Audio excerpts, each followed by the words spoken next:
Lord, love a duck. Hey, Jenny, you have the hand. I can't open it. Right now. Oh, blimey. All his nibs. Mr. Partridge. Hey, Mr. Partridge. Now what's the trouble? Can't open the blinking door.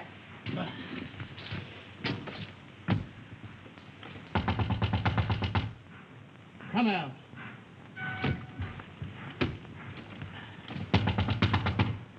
You hear me? This is Victoria Station.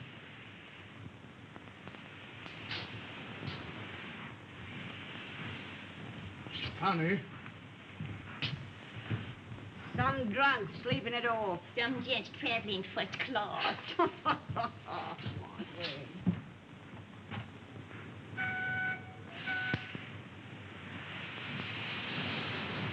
Jim, let's have your ladder. Yes, sir. Open that window. Right.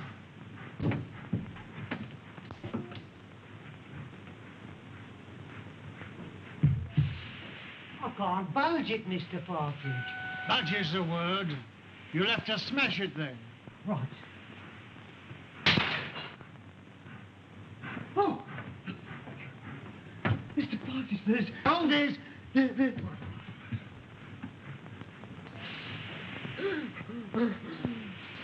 Run for help. Fetch the police. Don't stand there gaping.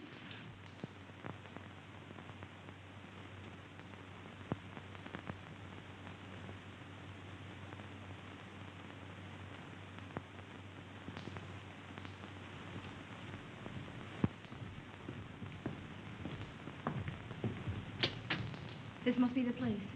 Yes. You'll have to wait here. But I'm not going to let you go in a place like this alone. You must really. I'll be all right.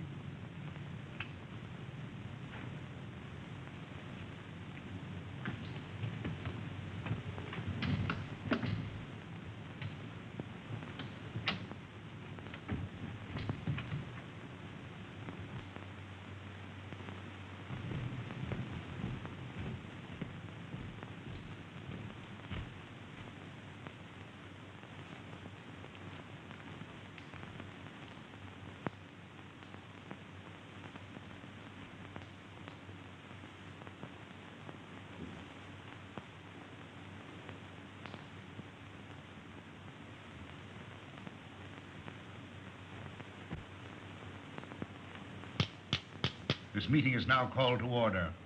The unfortunate death in a train of one of our members, Mr. James Murphy, who departed this life by his own act while of unsound mind, has necessitated this meeting. That's what you say, Mr. Merrydew. But how do you know? A verdict of death by suicide was returned tonight. This is the second occasion that we have been brought together by the mishaps to our members.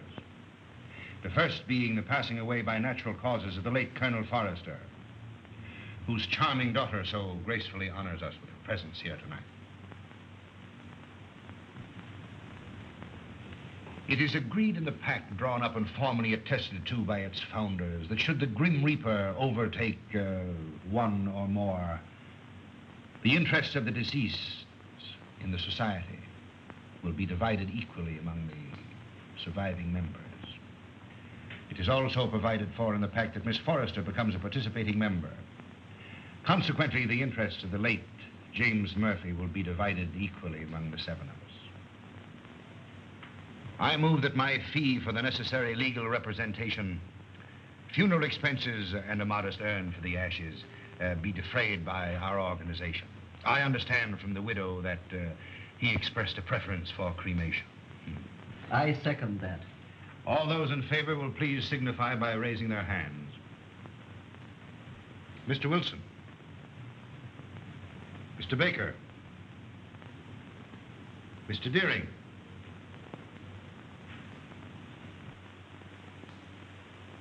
Mr. Pyke. Yet?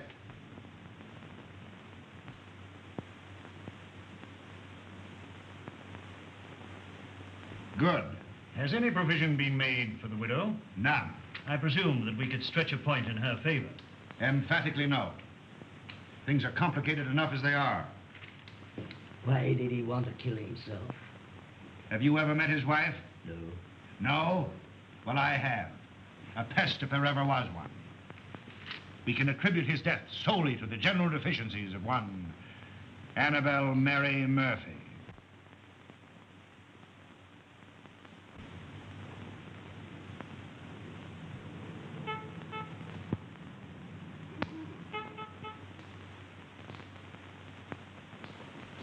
What would you deduce from this?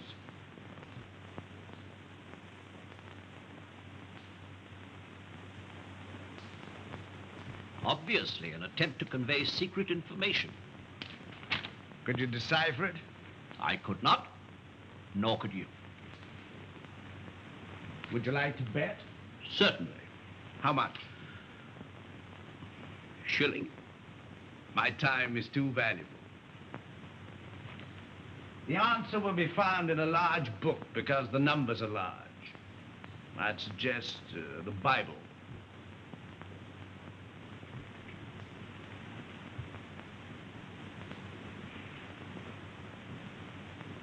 A client, Watson. Well, the widow standing under the street lamp. A widow? Would you like to bet on that? Of course. Well, I'm not going down the street to ask her. Ah. Won't be necessary. She's made up her mind. So you deduce at a distance, eh? Not in this case. I recognized her features. She's a Mrs. Murphy. Her husband was murdered 3 days ago. You mean the man that was found dead in a train? Exactly. Come in. Mrs. Murphy to see you, sir. Mr. Holmes, I'm in such a mess. Such a mess. My husband up and died without leaving me as much as a threepenny bit. It's a crying shame, Mr. Holmes. That's what it is. Sit down and try to compose yourself. Cut off without a farthing by an ungrateful good-for-nothing. Me, at my time of life. No dirty dog had a better wife. I've waited on him hand to mouth. Stood by his side morning, noon, and night. And what does the stinker do? He ups and kills himself and leaves his money to a trust. And Mr. Merrydew, yes. And there's another stinker if I never saw another. Won't even let me have a sixpence. He won't even let me have a halfpenny, Mr. Holmes. Thaddeus Merrydew, the lawyer? Yes, the thieving hound, the dirty rat. 1 moment. You were married how long? 5 blessed long years. Previous to your marriage, your husband served in the army. You knew him? I did. He got his discharge in China. Yes, that's right. Then you married. Yes, and I gave up everything, Mr. Holmes. You asked the proprietor of the Black Sow. He'll tell you. It was me that made that pub what it was. And your husband had money. Barrels of it. And when he wanted more, he used to come up to London and get it. It was that took him to London when he killed himself. How do you know? Well, Jim comes into my room. I was in bed with a piece of cucumber rind round my head, trying to cure an headache. He had a letter in his hand. See here, pig, he says. That was his pet name for me when he was drunk.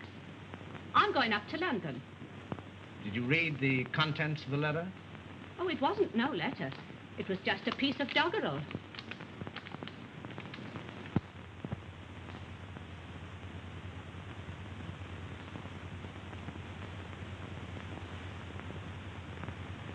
Watson, make a note of Mrs. Murphy's address. 232 King's Cross Road. Then you'll undertake me, Mr. Holmes. I'll take up your case. Mind you, it'll have to be for love. Love? For nix. I've heard as how you like working for nothing. My interest is to bring the criminal to justice. Oh, never mind about justice. Never mind about the crime. All I want is my husband's lawful money. And I want you to slap that thieving lawyer's face right across between his greasy, fat chops. Good night, Mr. Holmes. I'll be seeing you, and thank you kindly. Good night, Mrs. Murphy.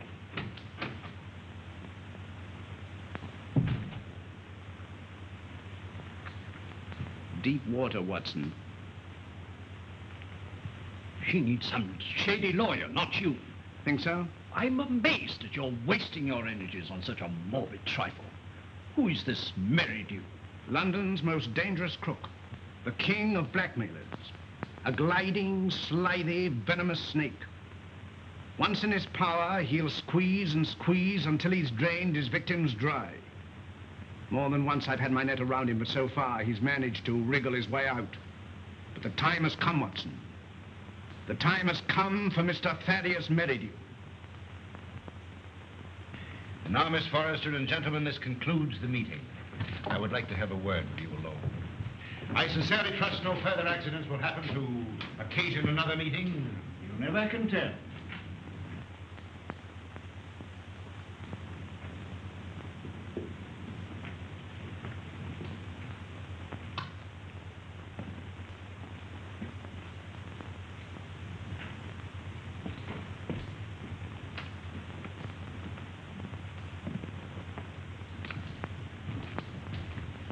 Are you going my way? Which way do you go? I go the other. That leads to a dead end. That's the way I go. Good night, then. Good night.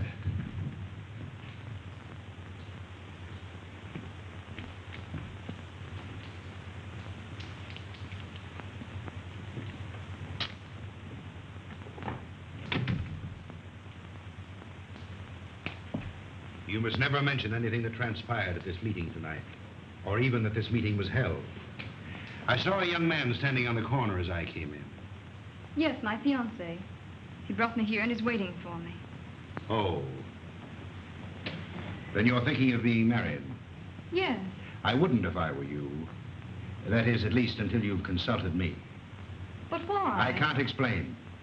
In a short time, this society will no longer exist. Until its affairs are winded up, it would be most unwise for you to marry. Your father would not have wished it. What had my father to do with these people? Didn't he ever tell you? No. Then I must respect his silence. Remember, not a word to a living soul. He's after me. He's after me. Captain Pyke. Oh. Oh.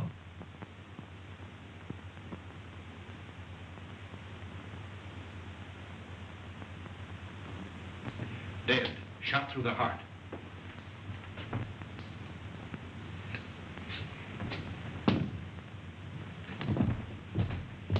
You wait here.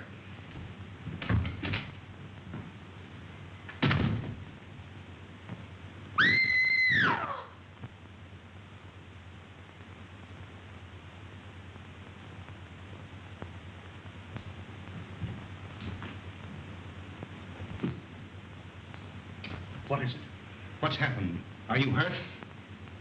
Someone... Look! It's disappeared. What does it mean? The murderer must have had an accomplice and removed the body. We must call the police. No, the police will be here soon enough. We mustn't become involved. But it's murder. As you respect your father's memory, you must preserve a strict silence. Not a word. Come.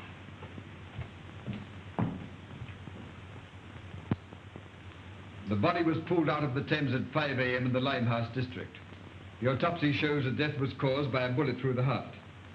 The features, as you see, are unrecognizable, caused possibly by the battering of the head against the wharf where the body was found. The widow identified the body by means of that ring. Ah. A very rare and very beautiful ring, Lestrade. There isn't the slightest doubt the deceased is Captain Pyke. The clothes were identified, initials on the collar and on the shirt. Further identifications are contained in these letters that were found on the clothing.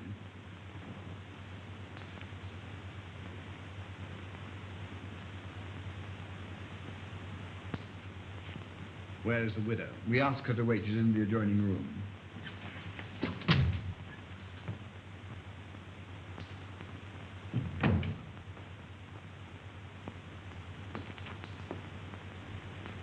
Mrs. Pyke? Yes. You are... My name is Sherlock Holmes. When did you last see your husband alive? We dined together last night at the Savoy Grill. He left me shortly after 9 o'clock. I never saw him again. You're staying? At the Savoy. You've been in London how long? About a week. And you live where? At the Grange Shoeburyness. When your husband left you, did he inform you where he was going? No, but I fancied it was on a matter of business. He was a man very precise in his habits. When midnight came, and there was no sign of him, I became rather alarmed. Midnight would be a late hour for him. Very. As the time went on, I became more and more worried. At last, I informed the police. An hour ago, I received a message to come here, where I identified the body of my poor husband. Ring? Yes. Did he always wear a ring? That one, yes. I gave it to him when we were married. That would be... About 6 years ago in China. It is an heirloom belonging to my family and has been handed down through generations. I see. Permit me to express my sympathy for your great loss. Thank you. Is that all? By the way, should it become necessary, shall I communicate with you at the Grange or the Savoy? Through my lawyer. His name? Mr. Thaddeus Merrydew. Good morning, Mr. Holmes.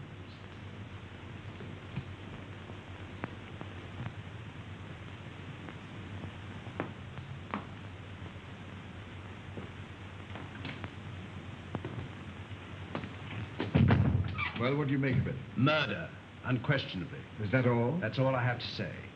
What do you think? I think that the lady is a liar.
You! It's not possible! What do you want with me? The papers are full of the Pyke murder mystery. Seemed to me particularly senseless and futile. There was no motive. No motive. Peer deep down in the black heart of Thaddeus Merrydew and you'll find a motive. You don't mean to suggest that he had anything to do with it, do you? I suggest nothing. Come in. Inspector Lestrade to see you, sir. Mr. Holmes, Dr. Watson. What's the matter? You look worried. Worried? I'm up to my neck. Again? Before I can begin to finish one case, I'm plunged into another. That's the penalty of being smart. You came to see me professionally. Well, unofficially. I see. Heads you win, tails I lose. There's been a bad business during the night. An old gentleman. You'll find it a bit of a puzzler. You mean you found it a bit of a puzzler? We've left everything in status quo, hoping you'll favor us with an opinion. Dead? Murder? Suicide. Come, Watson. Game is afoot.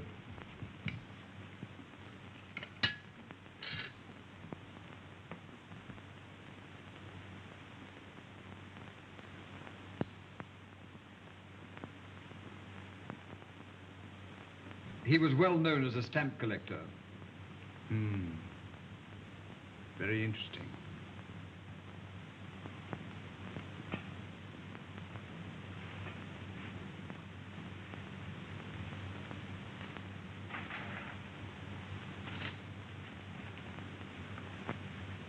What is it, Holmes?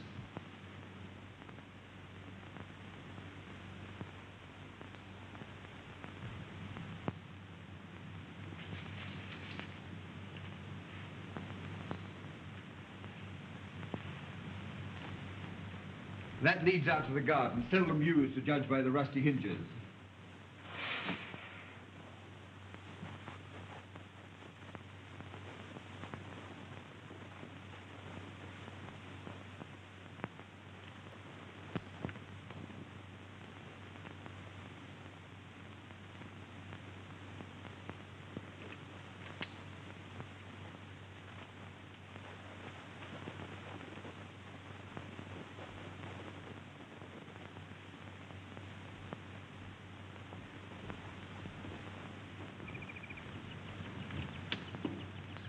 Good morning, sir. Good morning.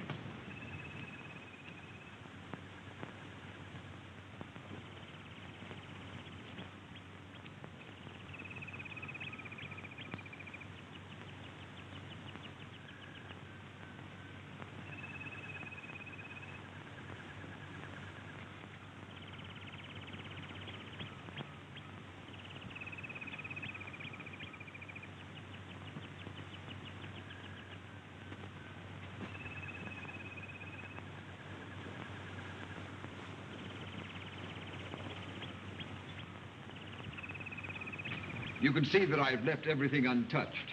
If a herd of buffaloes had passed along, it couldn't be a greater mess. You can take a smoke. Thank you, sir. What do you think? There's been murder done. The murderer was a man. He was in the prime of life, 6 feet in height, has small feet, wears square-toed boots, limps slightly on the left foot, and smokes Trichinopoly cigars. Well, if it was murder, how was it committed? The assassin was in the house before his victim arrived. He hid in the recess behind the window. While there, he smoked a cigar. He fired a shot which hit the victim on the back of the head and then dragged the body to where you found it. He left and returned some while later to fire a second shot, this time through the mouth. You'll find the mark of a boot clearly imprinted on the congealed blood. What was his object? To obliterate the effect of the first shot, hoping by so doing to transfer the crime from that of murder to one of suicide. Bullet number 1 you will find in the wall on the farther side of the room. The other will be found embedded in the body of the murdered man. Come, Watson.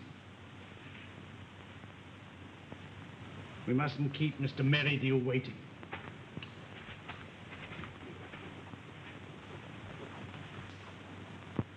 Mr. Holmes is still waiting, sir.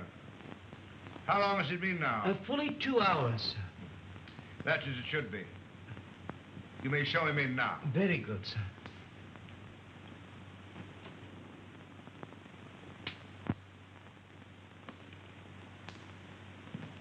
Mr. Holmes, this is indeed a pleasure. I'm sorry to have kept you waiting, but I had to digest my lunch. This is my friend and partner, Dr. Watson. How do you do? Glass of port, gentlemen? Thank you, no.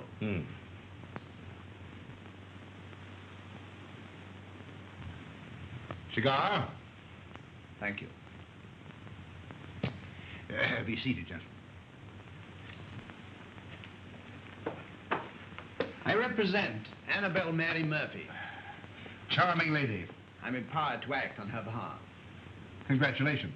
As you are doubtless aware, her husband came to a premature and sudden end. Dear, dear. My client is under an impression that certain monies belonging to the deceased are being unlawfully withheld from her. By whom? By you. And you believe this delightful lady? I'm paid to find out. An angry woman is hard to pacify. So I thought that an amicable discussion with you would put me in possession of certain facts with which I could prove to my client the absurdity of her claim. I see.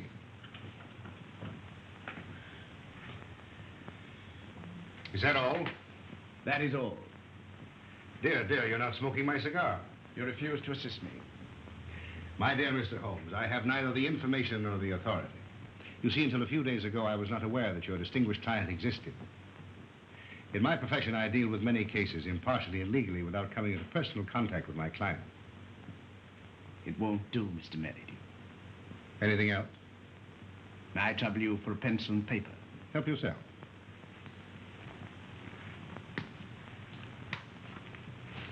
Mr. Busybody Holmes.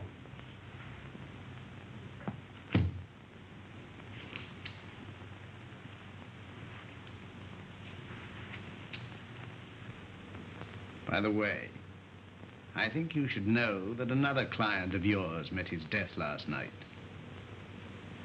Mr. Malcolm Deering, found murdered.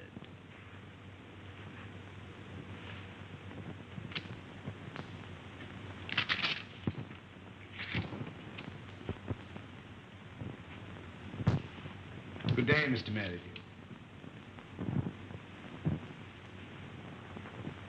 Come, Watson.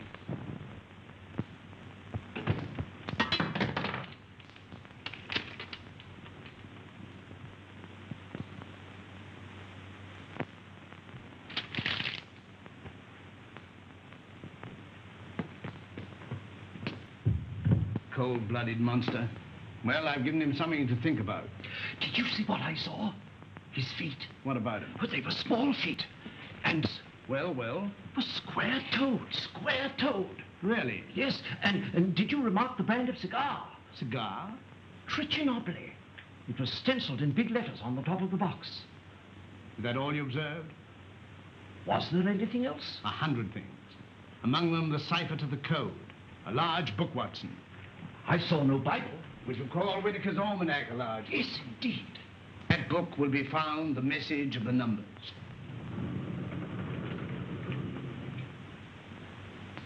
Mr. Holmes. Mrs. Pyke.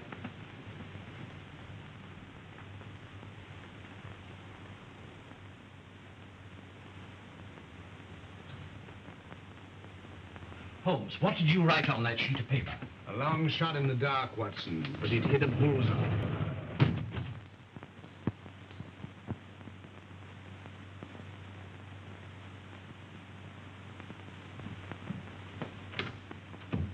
Miss Forrester lives here, I believe. Tell her that Mr. Merrydew wishes to see her, Mr. Thaddeus Merrydew, and hurry. Mr. Merrydew calling to see you, miss. You're looking charming as ever. I see you received my flowers. Thank you. I sent them to soften the unexpectedness of my visit. You come about the murder of Captain Pyke? No. Have the police been pestering you? No. I was fortunate enough to keep your name out of it. Have you seen today's papers? Shocking, shocking. Poor old gentleman.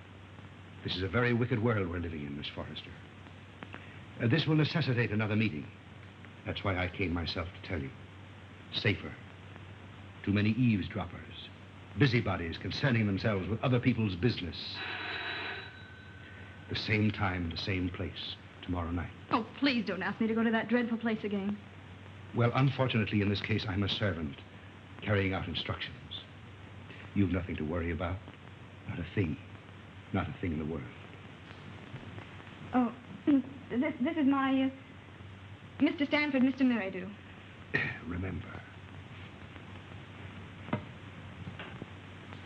I seem to see you every place.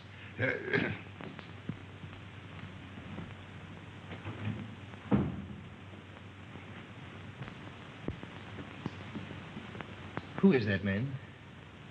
He's my lawyer. Oh. I remember seeing him the other night. But what's he doing here? Oh, please don't begin that all over again. But Eileen, surely I have a right to know.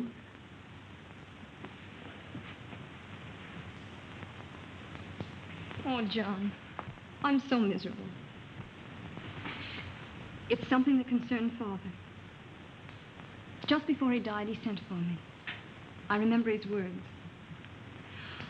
On my death, you'll find yourself well provided for. You'll be rich. Remember this name. He repeated it twice. Merrydew.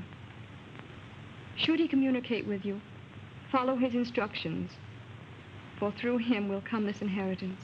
And the meeting 3 days ago? Began the fulfillment of Father's words.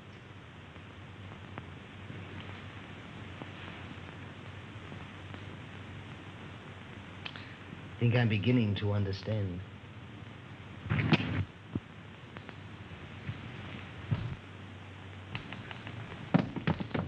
I thought I saw...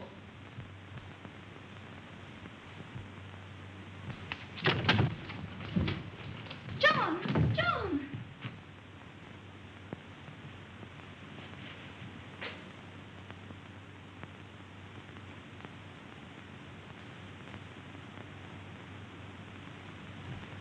He was a black-bearded man, ill-dressed, looked like a tramp. How tall? Oh, quite tall. Could you keep Miss Forrester under observation without her knowing it? I don't understand. Is Eileen in danger? In great danger. You were wise in coming to see me. Should anything unforeseen occur, get in touch with me. Go to her. Remember, get in touch with me.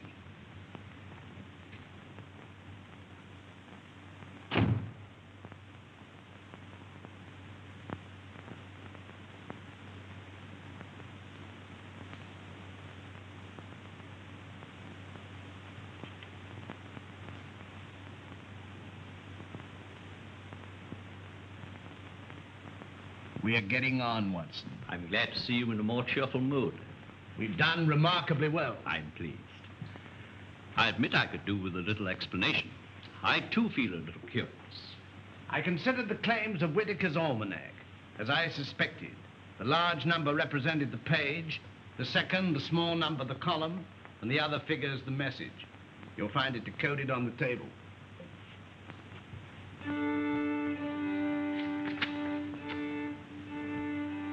Meeting of Scarlet Ring, Tuesday, Limehouse. M.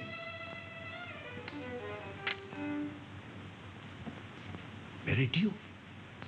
Possibly.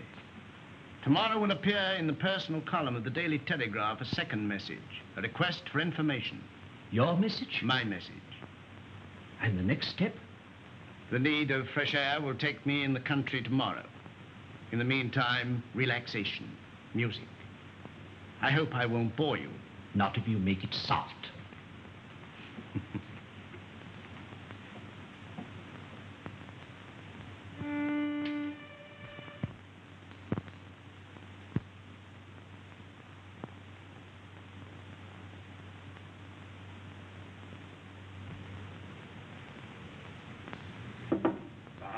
Things are getting worse and worse.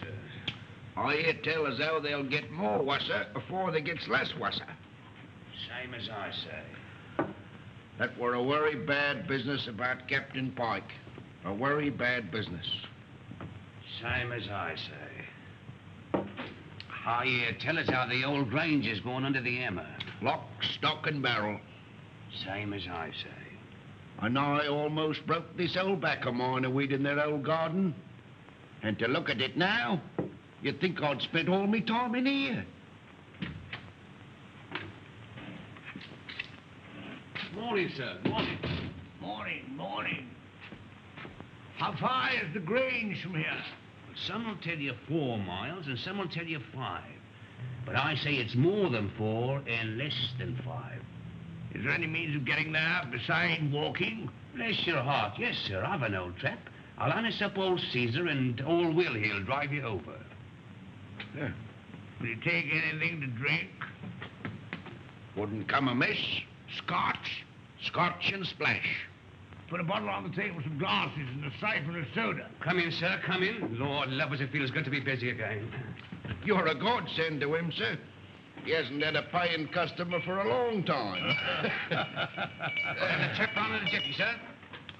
Afore you can say Jack Robinson. Help yourself. Thank you, sir. Just a little drop, sir. Say when. When? Well, here's your very good health, sir.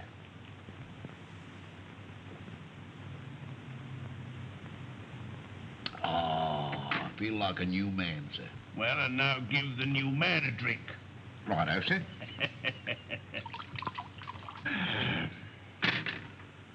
When? Is your very good health again, sir? Good health. Were you born in these parts?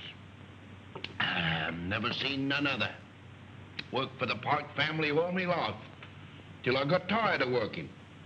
Got this old backache from weeding their plaguey old garden. Then you would remember the late captain. And his father, and the old gentleman afore his father. See that dent? That belongs to Captain Pyke. A mark caused possibly by the imprint of a stone. And right you are, sir. Many a good-looking young master Robin got for chucking stones at me, sir. Sounds as though the young man was somewhat wild. Wild? He was a holy terror. Ready and waiting, sir. I've harnessed up old Caesar and he's raring to go. You must tell me some more on the way over. Better bring the bottle. Righto, sir. Scotch is sure good for the backache. Keep the change. Oh, thank you, sir. And call again, sir.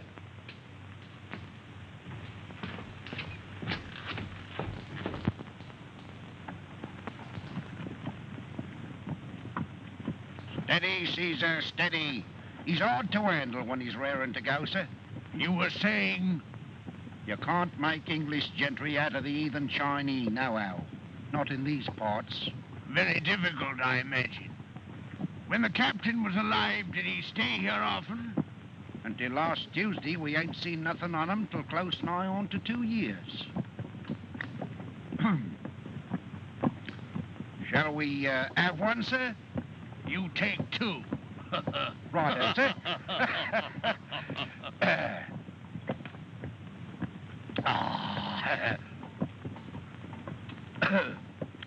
The old back feels better already, sir. Magic. There's the Grange now, sir. Looks a trifle the worse for wear. Any servants there now? Well, not what you might call real servants, sir. There's Daft Dolly. Daft? And well you might have to be to keep that place. I kept it for 30 years. Stop a moment.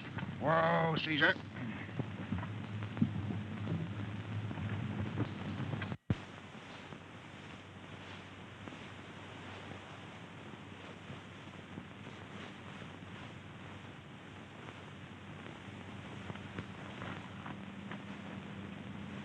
I'll walk the rest of the way. I'm in a hurry. Wait here for me.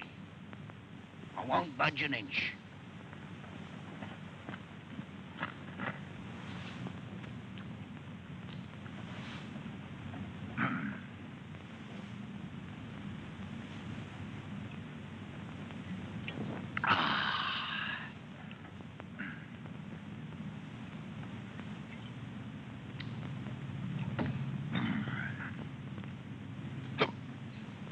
I beg your pardon.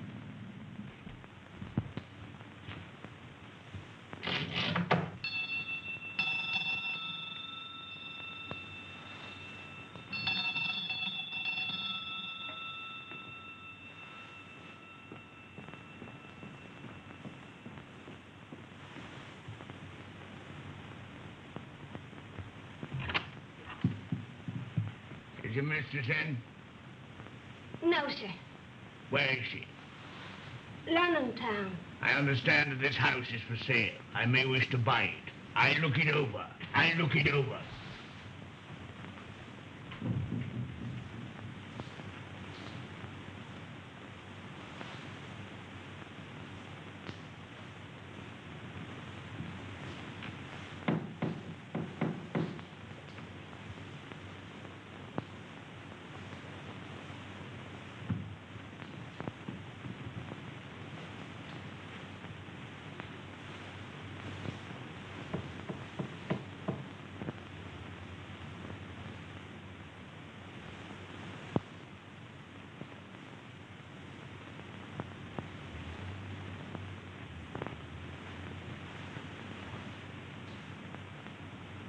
Mistress.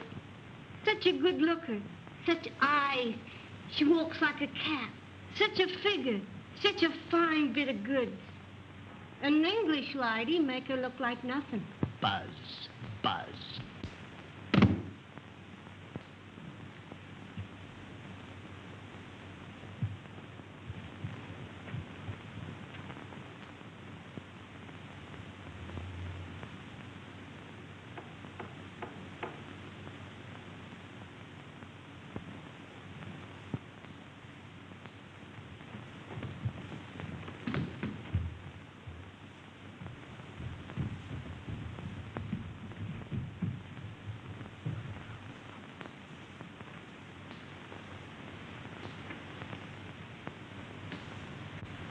Mistress sleeps here.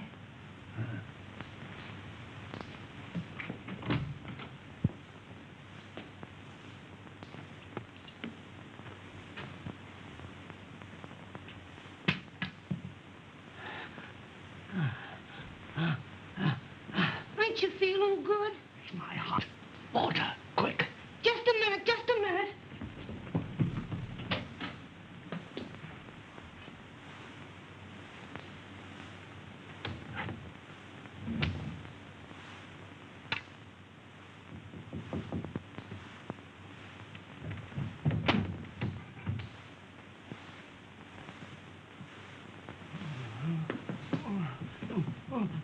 Drink this. I'm dying. Telephone for a doctor. Oh, dear. We haven't got any phone in the house. Then go for one. Doctor's a good 5 miles away. Fetch him. Hurry! Hurry! Run! All right. I'll run, I'll run.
It's so kind of you to come.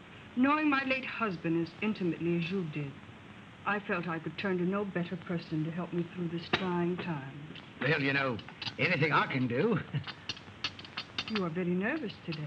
Well, I can't help it. Look at my hands. You know, I'm trembling all over. There. That'll stop the rattling at any rate. My late husband always spoke of you in the warmest terms. And you know the high regard in which I've always held you. Oh, have you? Can you doubt it? You are the only one who knows of my husband's affairs. Everything has been left in the most terrible disorder. My house in the country will be sold. I wonder if you could spare the time. Yes? You could be my guest over the weekend. And we could go through his papers together. Well, you know, with pleasure. I could do with a bit of a change. We could drive down. Would tonight be possible? Tonight? No. You see, I got an important meeting tonight. Then tomorrow. Tomorrow. May I make a little confession? You know, Mrs. Pyke, I've always admired you tremendously.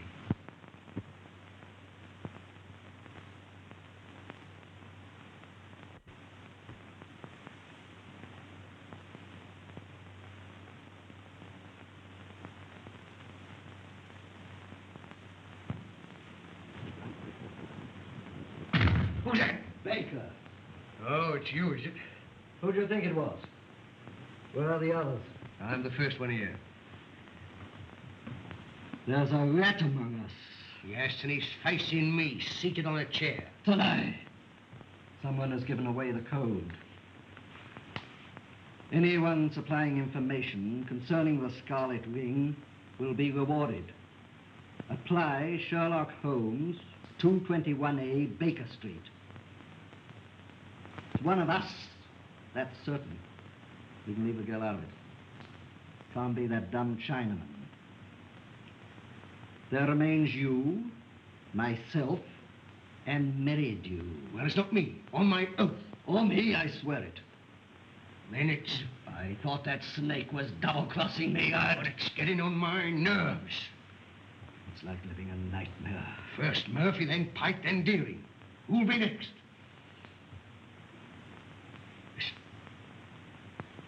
Suppose someone was to supply information to Sherlock Holmes. Then it would all come out. No, Holmes is different from the police. He protects clients. Holmes works with the police. What's in the back of your mind? I want a fighting chance. I want to live. This suspense is getting on my nerves. It's killing me. What suspense? Well, pray be seated, gentlemen. I overheard your conversation. It's most illuminating. Yeah, we are not going on. No? And why not, pray? I don't want to die like Murphy. Or be found dead like Pyke. No, perhaps you'd like to spend the rest of your lives in prison, No, my friends, crime brought you together, and by crime you will stick together. Gentlemen, in a few more days, the Scarlet Ring will cease to exist. We'll cease to exist. I have just received word from the agent at Antwerp that the plunder has finally been disposed of. This time next week, the principal will be in my hands. A small, unimportant matter of some £1 million, to be divided equally among us. £200,000 apiece.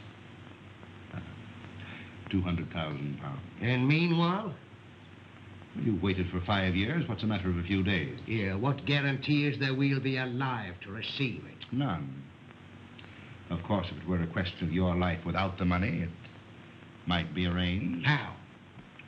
Letter in the form of a deed of gift relinquishing your right to any benefits accruing to the society. And give up £200,000?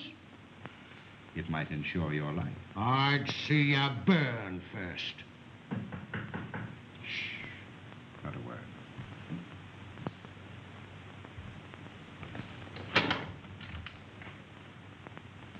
Well, Miss Forrester, this is a pleasure. Come in.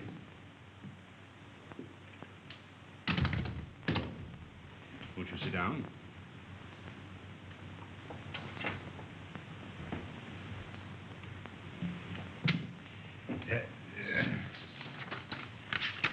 And now to business.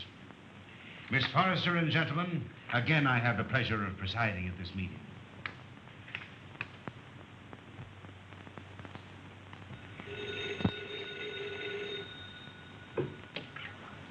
Hello? One moment. Mr. Stanford. Yes? Where?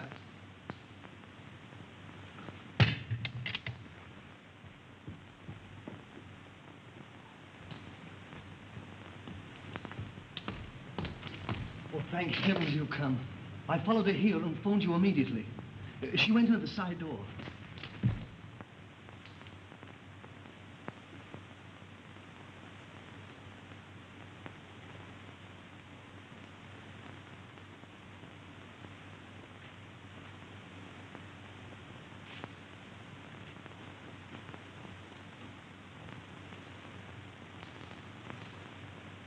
There were 4 others.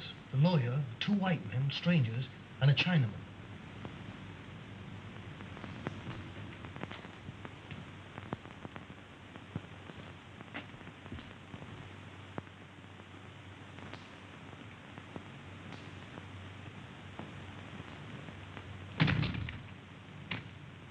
When it comes, it won't come from the sky. Oh, shut up.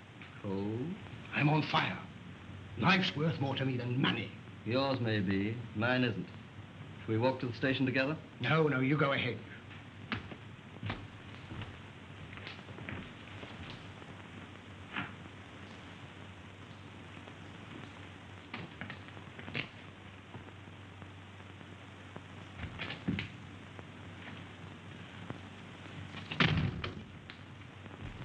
She's inside.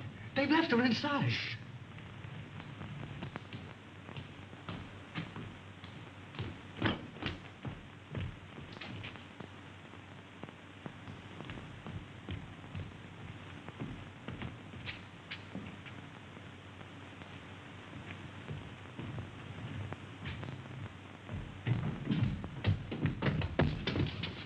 Gas! Quick, the door! Eileen! Darling, Get in the fresh air!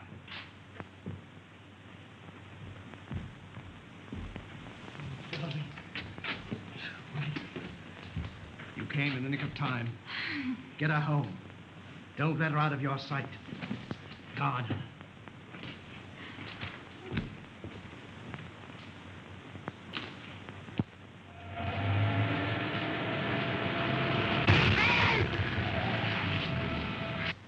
I'm rescuing him. Save me! Speaking as a medical man, it is extremely dangerous to run at your age and with your weight. Could I have a glass of water, please? Sit down. Oh, no. Oh.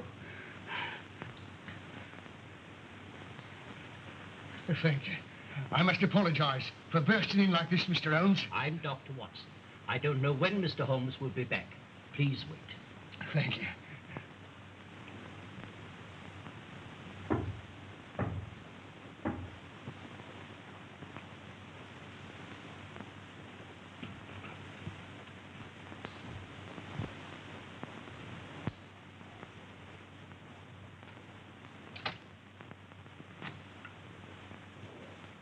Come in.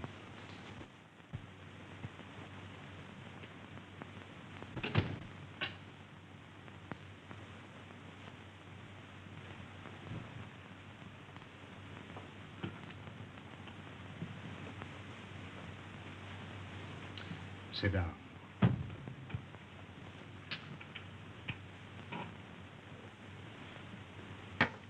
Cigarette?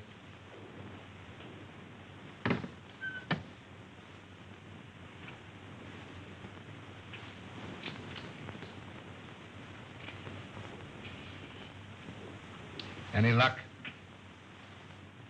Too bad. I have here the securities. Easily negotiable for £1 million. The Chinaman yet is devoted to his mistress. Doubtless a generous present will satisfy him. On account of Holmes, I cannot impress upon you too sufficiently the necessity for speed. Everything must be finished tomorrow night at the Grange. I will make all the arrangements. You've got to help me, Mr. Holmes. If you don't, I'm a doomed man. Well, 10 minutes ago, an attempt was made on my life. You see, I live in Ebury Street. I was on my way there. I was about to cross the road, and some instinct made me leap back. And as I did, a car, driven with terrific speed and coming on the wrong side of the road, whizzed by me. How I escaped was a miracle. Did you by any chance see the occupant of the car? Yes. As it flashed by me, I caught a glimpse of the driver, a black-bearded man. Is there anyone who would benefit by your death? Yes, 4 persons. You see, Mr. Holmes, there's an estate to be settled up. And if I should go out, well, they get my share. Is any one of them capable of committing a crime? Yes, 3 of them. How much is your share of this estate? £200,000. Naturally, you would wish to live to enjoy it. When were you in China last? I was never in China. Come, come, sir. Then the tattooing above the right wrist? Well, that was done in England. You must be mistaken. That particular yellow is to be found only in China. What made you come to me? Well, you see, Mr. Holmes, I'd heard of your reputation. How did you know my address? Aren't you here in answer to my advertisement? Were you not returning from Limehouse? Are you not a member of the Scarlet Ring? Is it not a fact that 3 of your members have met with very sudden ends and you're terrified lest their fate befall you? Why, you must be the devil himself. Answer me. Yes, Mr. Holmes, but I'm helpless. I'm up against some power that no precaution can guard against. Go straight home and lock yourself in your house. But it's very old and easily broken into. You a cellar. Bomb-proof. Hide there. On second thought, we'll see you to Ebury Street. Take a revolver, Watson. Mr. Holmes, do you think there's any hope? Obey my instructions implicitly, and I can promise you almost a chance. Tomorrow, leave town. You see, Mr. Holmes, I had intended that. You see, I know a little place in the country, very secluded, miles away from any place. It belongs to the widow of an acquaintance of mine. The lady is an Oriental, an Asiatic. As a matter of fact, she's Chinese. Mrs. Pyke, when you arrive at the Grange near Shoeburyness, you'll probably be given the room next to the ladies. You'll find a door connecting the 2 rooms. Keep it locked. Arrive there neither before nor later than 9 o'clock. On your arrival, pretend a headache. Pretend one? Oh, Mr. Holmes. Go straight to your room. If you value your life, don't open the door.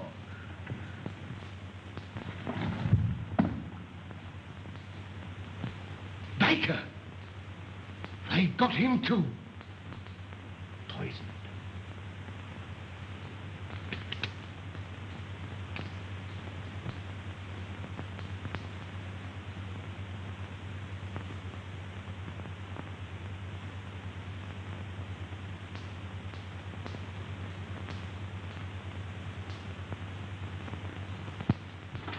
Wait here, says he, for me. And that's the last I seed of him.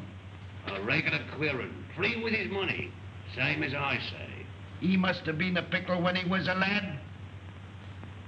Dolly ran all the way to fetch Dr. Smallwood. And she and Smallwood nigh burst a blood vessel trying to get to him. And when they found him, he wasn't there. And nary a one of them ever set eyes on him again. Same as I say. Company. Evening, gentlemen, evening. What we get, we'll make way for the gents. Good evening, gentlemen. Good evening. Good evening. Take anything to drink? Wouldn't come amiss. Scotch and splash? Scotch and splash? How did you know, sir? Thank you, sir. Give your orders, gentlemen. Put a bottle on the table. Some glasses and a siphon of soda. Bottle of whiskey, 4 glasses, and a siphon. Gentlemen. Hurry up, it's for the tall gentleman here. 4 glasses. There you are, sir.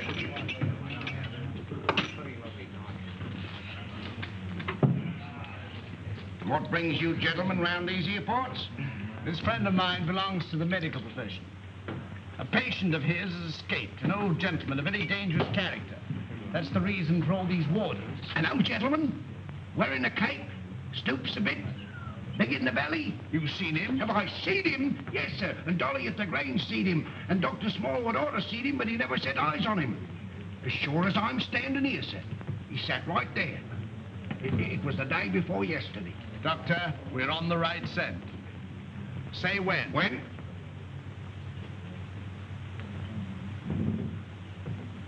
Well, here's your very good health, sir. Another beer? Thank you very kindly, sir. Pay the bill, Watson. And take care of this gentleman. Come along. What'll you have? Well, here's hoping that we get him. Who? Dash my buttons if I know. My mind's never been in such a fog. It's time to leave. Gregson should be there by now. We'll have the Grange so well surrounded a cat couldn't get through without being seen. Come along, men.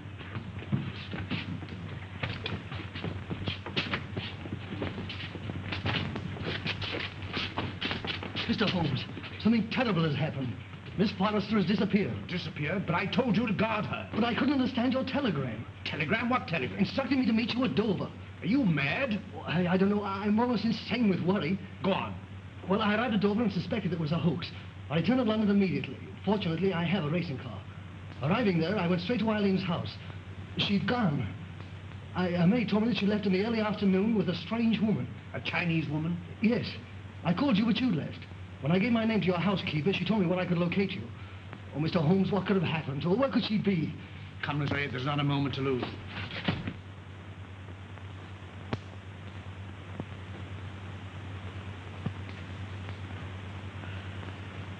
Mr. Holmes is late.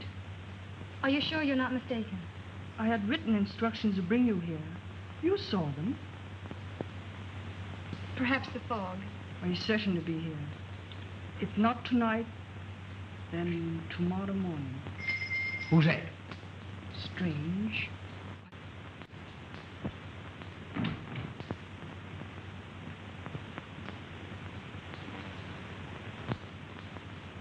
Stop! You open that door, and I'll choke the life out of you. Mr. Wilson, have you lost your reason? Tell him if he opens that door, he'll never live to open another. On to them.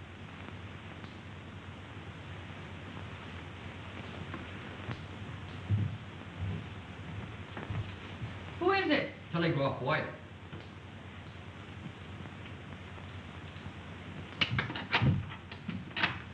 Telegram for Miss Forrester. I'll give it to her. On.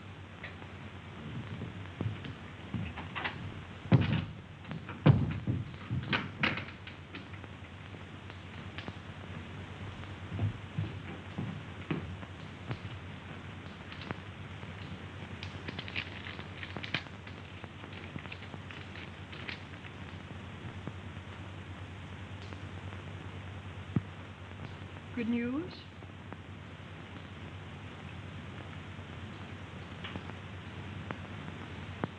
Excuse me. Hey, what is it? What is it? What does it mean? Dear, I'm going to bed. Miss Forrester, when you go to your room, lock your door. Shh. And keep it locked. What's the matter? I'm rather chilly. Who's that? It's me, sir. Did you deliver the telegram? Yes, sir. To Miss Forrester herself? I give it to one lady to give to the other, sir. Thank you. Good night. Good night, sir. Let me go to her. Wait. I'll never do it again. What? Stand about all night without a flask. Look, Holmes, over there. Drop your gun. Well, Inspector? I've checked up on all points. No one could have slipped through. Good night, my dear. My bedroom is just across the corridor. If you should want me for anything, don't hesitate to call me. Thank you.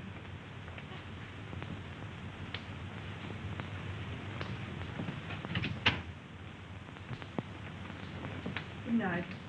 Good night.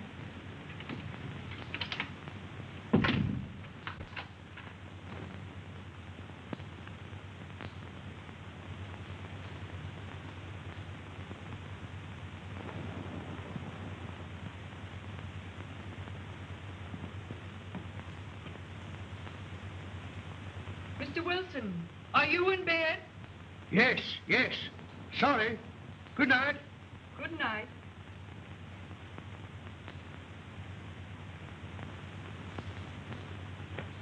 Who's that? Gregson. He's here. Came by boat. When? 15 minutes ago. Why didn't you let me know sooner? It's this fog. Our men lost their bearings. Watch the front of the house. Come. Come. All right, you stay here. Very good, sir.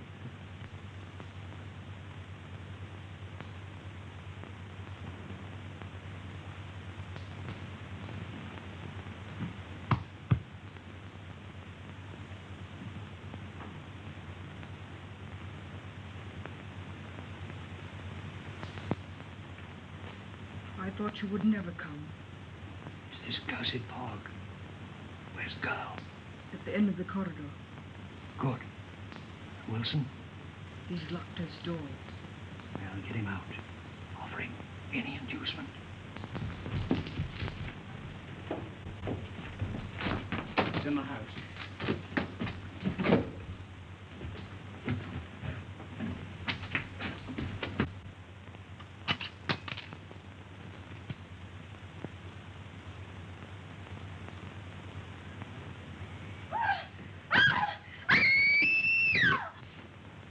It's Eileen. That's Eileen. Mr. Wilson! Quick! Miss Forrester! Something terrible has happened!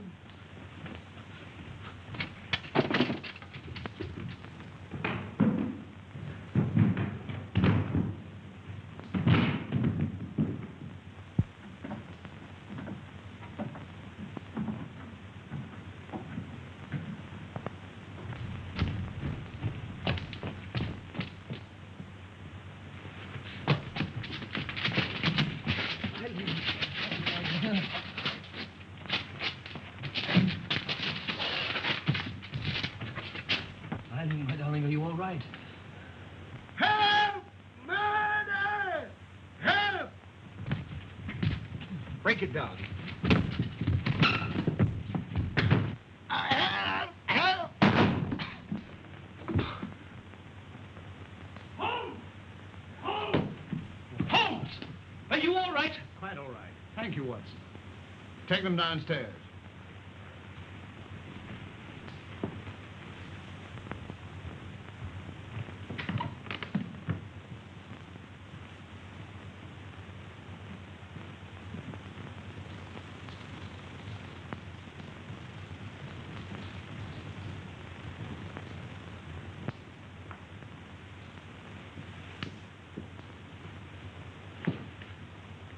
As I suspected. Captain Pyke. You are charged with the murders of James Murphy, Malcolm Deering, and William Baker. And this woman? As an accomplice. Take him away.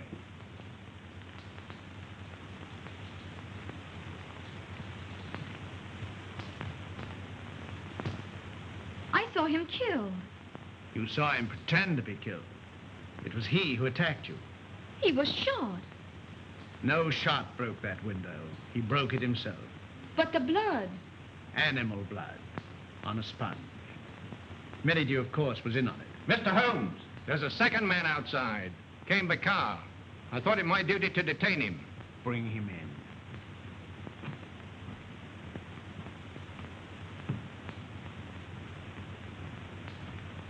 in. Well, well, well, Mr. Holmes. This is indeed a surprise. What are you doing here? Well, surely a man has a right to visit his own house. I own the mortgage on this place. I've invited some friends down for the weekend to discuss some business. It won't do, Merrydew.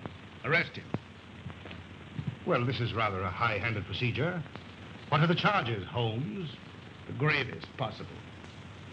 That of being accessory to the murders of James Murphy, Malcolm Deering, and William Baker. And with the attempted murder of Jabez Wilson and Miss Eileen Forrester. Rather a tall indictment. I think you'd better have the bracelets. May I help you? I've more than enough evidence to hang you. I think not. But then who can tell? I say, who can tell?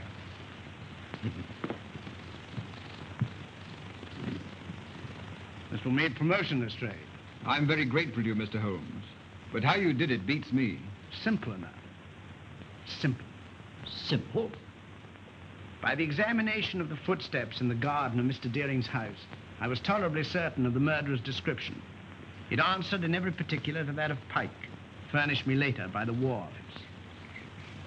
I was equally certain that the body in the morgue was not that of Pyke. You'll remember the ring. There was no mark to indicate that it had remained on that finger for a period of 6 years as stated by his mistress. His wife, you... Mistress, Watson. Mistress. Well, you ought to know. And the scarlet ring? Perhaps you'll remember the disappearance of the mandarin's gems in China some years ago. Perfectly. To realize on gems of international repute would be a ticklish matter? Very. They'd have to be broken up piece by piece and then disposed of carefully and slowly. Exactly. The scarlet ring was formed by the instigators of the original crime to protect the receiving end. What was Pyke's motive? Greed. The last survivor would become the recipient of the entire booty. I think it will be found that Pyke was the original ringleader. But Mr. Wilson could furnish us with an answer to that. Not one word. We shall never forget you, Mr. Holmes. Rather not, sir. You must invite me to the wedding. Perhaps you'll give me away. I appreciate the compliment, but I never give a lady away, except sometimes professionally. Come, Doctor. They'll send you when they need you.